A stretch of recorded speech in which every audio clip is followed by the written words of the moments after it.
The film opens on a scene of public outrage and media frenzy surrounding the suicide of a young man named Manpreet Singh. A large angry crowd demands justice, chanting slogans against Navdeep Kaur, Manpreet's wife, who is currently living a seemingly luxurious life in Canada. The police are struggling to manage the escalating situation, and an officer instructs his subordinate to identify the leader of the protesters to calm the mob. Social media and news channels have sensationalized the tragedy, with reporters focusing on TRP ratings rather than the family's grief. The narrative establishes Navdeep Kaur as the central villain in the eyes of the public and Manpreet's family. News reports detail how Navdeep, after marrying Manpreet and allegedly using his family's money, approximately a lakh rupees mentioned early on, later revealed to be much higher, for her Canadian study visa, refused to sponsor him for immigration, leading to his desperate act of suicide. The media coverage is overwhelmingly critical, with commentators calling for her to be hanged to death to deter similar incidents known as honeymoon visa fraud or contract marriages. Navdeep's family in India faces severe social consequences. The village panchayat boycotts them, and they are subjected to public humiliation, including her father being aggressively confronted by a news reporter. Her mother, heartbroken and ashamed, struggles to understand why her daughter did such a thing, even wishing her and her sister had died instead. Manpreet's parents are consumed by grief and a desire for the court to give Navdeep the harshest possible punishment so that other mothers may be spared their pain. The police, facing public pressure, manage to bring Navdeep back to India. An officer cynically orders her father's arrest, believing it will force her return. When Navdeep does arrive, she's immediately confronted by the police officer, who mocks her innocent face and attributes her crime to women's empowerment having messed up their minds, to which another officer attributes it to money. Navdeep is defiant, insisting that the crime was entirely her own and that her parents are not at fault. She is then presented in court and sent to judicial remand. A series of flashbacks reveals the backstory.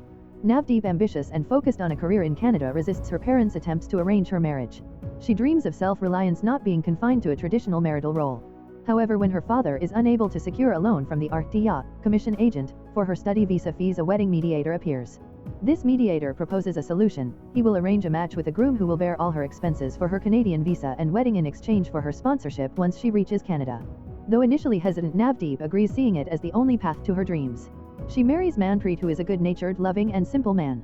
Their wedding is traditional and emotional, with Navdeep shedding tears for leaving her family. Manpreet is deeply in love, showing respect for her space by sleeping separately on their first night.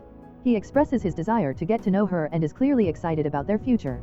Manpreet's family is equally warm and doting, proudly spending a large sum of money on the wedding and Navdeep's Canadian expenses, which turn out to be significantly more than initially estimated, around 20 to 22 lakhs, forcing them to consider selling a plot of land. They are entirely focused on her happiness and success, with Manpreet promising to fulfill all her dreams and to join her soon in Canada. The film returns to the present day in India. Navdeep is assaulted by Manpreet's mother, Sunita Ji, at the police station, who is overcome with rage and grief, crying out, "You were like a daughter to us."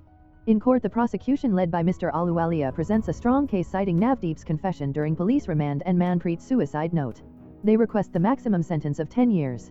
Navdeep's mother tries to console her, but Navdeep shuts her out, declaring that for her parents' sake she is now dead, just like her sister Kushi. Unexpectedly, a lawyer named Samrat Singh steps forward to defend Navdeep. He reveals he was her senior in school and had a crush on her, claiming he wants to save her. Navdeep's only condition is that he get her punished immediately and close the case. In the subsequent court hearing, Samrat challenges Navdeep's police confession, arguing it was given under pressure and without legal counsel. He successfully requests an adjournment to prepare the defense, promising the court that Navdeep will share her side of the story in the next hearing. The police are instructed to record her statement again. Samrat's unexpected move perplexes Manpreet's family and the public, but the prosecution agrees to the delay, confident in the overwhelming evidence against her. The case is adjourned for the next month, leaving the audience and Manpreet's family waiting to hear Navdeep's perspective. A young lawyer named Samrat Singh steps in, initially claiming a false connection to Navdeep from their school days to gain her trust. His true motive, he later admits, is to gain fame by taking on a high-profile case. Navdeep, burdened by guilt, rejects his help, confessing her crime and only wanting the case to be closed immediately. She tells Samrat she has no regret over the death of a murderer. The narrative then takes a sharp turn as Navdeep reveals her true tragic backstory. Her younger sister Kushi, who was adopted by their aunt and uncle, was the real victim. Navdeep recounts her bond with Kushi, whose life was ruined by Manpreet. Kushi was in a secret relationship with Manpreet and became pregnant. When she approached him, he brutally abandoned her, telling her to die and not to involve him, as he was focused on going to Canada. In her distress, Kushi died by suicide, staging it as a response to poor exam results to protect her family's honor. Navdeep's family, fearing social stigma that would jeopardize the marriage prospects of Navdeep and her other sister, covered up the truth, destroying the evidence and preventing Navdeep from seeking justice for her sister's murder. Consuming her with a desire for vengeance, Navdeep agreed to a contract marriage with Manpreet 2 years later, driven by the sole purpose of revenge. She deliberately manipulated Manpreet and his family into spending a fortune on her Canadian immigration only to abandon him once she reached Canada, mirroring his abandonment of Kushi. She confesses to Samrat that she does not regret ruining Manpreet's life to avenge her sister. This revelation reconciles Navdeep with her parents, who finally understand and apologize for prioritizing societal honor over their daughter's justice. Armed with this new knowledge, Samrat changes his strategy from securing a swift conviction to defending Navdeep by proving that Manpreet did not die by suicide but was murdered or died due to a drug overdose, and that the police fabricated evidence to frame Navdeep for their own gain. In court, Samrat systematically dismantles the prosecution's case. He calls a field worker who testifies that the canal's strong current in August makes it impossible for a body to be recovered just 1 kilometer from the jump point, casting doubt on the police report. He exposes the post-mortem report as false by using the doctor's travel records and hotel check-in time, proving the doctor was 250 kilometers away in Shimla at the time the report was supposedly created in Mohali. A handwriting expert testifies that Manpreet's handwriting on a school sheet does not match the handwriting on the suicide note, proving the note was forged. The final blow comes when Samrat calls Manpreet's friend Amradeep to the stand. Through a video recording, Samrat forces Amradeep to admit he was present when Manpreet died. Amradeep breaks down and reveals the truth. Manpreet was high on drugs supplied by the show Gurmal Singh and died from an overdose during a drunken rage over Navdeep's refusal to sponsor him.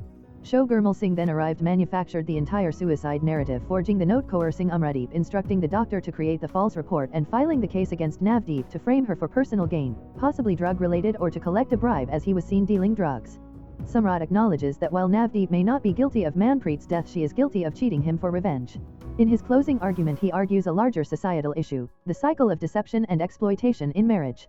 He admits that the six-band marriage system has become a contract that women use for revenge, just as men once exploited women through dowry. He demands that for the sake of true equality, women who commit crimes must also be punished, and asks the court to book Navdeep under the IPC section for cheating and investigate the case further. The film concludes with the case in the hands of the court, leaving the audience with a powerful question about whether justice should be about simple acquittal or about punishing all forms of injustice regardless of gender. Samrat is later hired as an assistant by the opposing lawyer, signaling a bright future for his legal career. The courtroom drama reaches its peak as Samrat Singh, Navdeep's lawyer, successfully proves the police's elaborate cover-up. He reveals the entire suicide narrative was a conspiracy orchestrated by Show Gurmal Singh. The show, a local drug dealer, was supplying Manpreet with drugs. When Manpreet died from an overdose during a drunken, angry phone call with Navdeep, the show and Manpreet's friend Amradeep panicked. To protect the show from a drug-related death investigation and to capitalize on the public anger against Navdeep, they staged the suicide. The show coerced Amradeep into writing a false suicide note, convinced Manpreet's family to file a case against Navdeep, and used his influence to get the doctor to forge the post-mortem report. This shocking expose shifts the case entirely, revealing Navdeep is not a murderer but a victim of police corruption and a drug network cover-up. She may not be guilty of abetting suicide, but she does admit to Samrat that she cheated Manpreet financially for her revenge. She states she is willing to return the locks she took but not to call him to Canada. The true culprit in Manpreet's death is a drug overdose facilitated by the very police officer who is supposed to be upholding the law. In his final powerful argument, Samrat turns the focus from Navdeep's innocence in the death to the broader societal decay. He acknowledges Navdeep's actions were driven by her sister Kushi's murder, a murder that was covered up by society's fear of shame. Samrat argues that while the past saw men oppressing women through dowry, the modern six-band marriage system has created a new class of female deceivers using marriage as a transactional tool of revenge, as Navdeep did. He contends that for equality to truly exist, women who commit financial crimes like fraud and cheating must be punished just as men are, breaking the endless cycle of revenge between genders. Samrat therefore requests the court to acquit Navdeep of abetment to suicide but to book her under IPC section 420 for cheating, and order a further investigation into the financial fraud and the police corruption.